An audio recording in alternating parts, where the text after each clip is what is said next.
ইসলামী আন্দোলনের আমিরের সঙ্গে জামায়াত ইসলামীর আমির দেখা করার এক সপ্তাহের মধ্যে দলটির সঙ্গে বৈঠক করল বিএনপি। বৈঠকে সংস্কার শেষে দ্রুত সময়ে নির্বাচন, দ্রব্যমূল্যের ঊর্ধ্বগতি রোধ ও আইন শৃঙ্খলা স্বাভাবিক রাখা সহ 10টি গুরুত্বপূর্ণ বিষয়ে বিএনপি ও ইসলামী আন্দোলনের ঐক্যমত্য হয়েছে বলে জানিয়েছেন দল দুটির শীর্ষ নেতারা। বিস্তারিত রহিম রুমনের প্রতিবেদনে। 21 জানুয়ারি জামায়াতে ইসলামীর আমির ডাক্তার শফিকুর রহমান বরিশালে গিয়ে চরমনায়ের পীরের সঙ্গে দেখা করেন এবং পীরের বাড়িতে মধ্যাহ্নভোজে অংশ নেন। ইসলামের বিভিন্ন বিষয়ে ভিন্নমত থাকলেও দুই দলের শীর্ষ নেতাদের ওই সাক্ষাৎ বা বৈঠকের ঘটনা দেশের ধর্মভিত্তিক ইসলামপন্থীদের রাজনীতিতে কৌতূহলের সৃষ্টি করে। এর এক সপ্তাহের মাথায় সোমবার দুপুরে বিএনপি মহাসচিব মির্জা ফখরুল ইসলাম আলমগীর চরমনায়ের পীরের সঙ্গে দেখা করতে পুরানা পল্টনে তার কার্যালয়ে যান।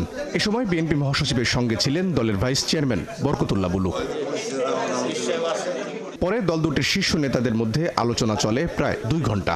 বৈঠক শেষে গণমাধ্যমে ব্রিফিং করেন বিএনপি মহাসচিব ও ইসলামী আন্দোলনের আমির সৈয়দ মুফতি রেজাউল করিম। খুব বেশি সময়টা না নিয়ে যৌক্তিক, সেই যৌক্তিক সময়টা আমরা বলেছি 1 থেকে 1.5 বছরের মধ্যে, এরকম একটা কথা আমরা বলেছি।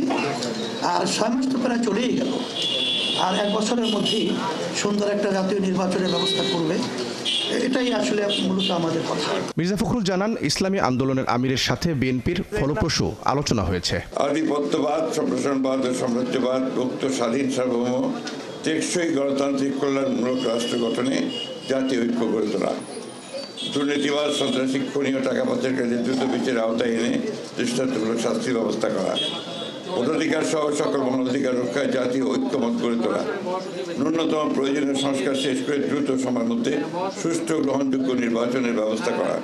ফ্যাসিবাদ বিরোধী শক্তিগুলো এখন থেকে একে অপরের বিরুদ্ধে আঘাত করে আর কথা বলবে না জানিয়ে ইসলামী শরিয়া বিরোধী কোনো সিদ্ধান্ত ও বক্তব্য দেবেন না বলেও জানান তারা।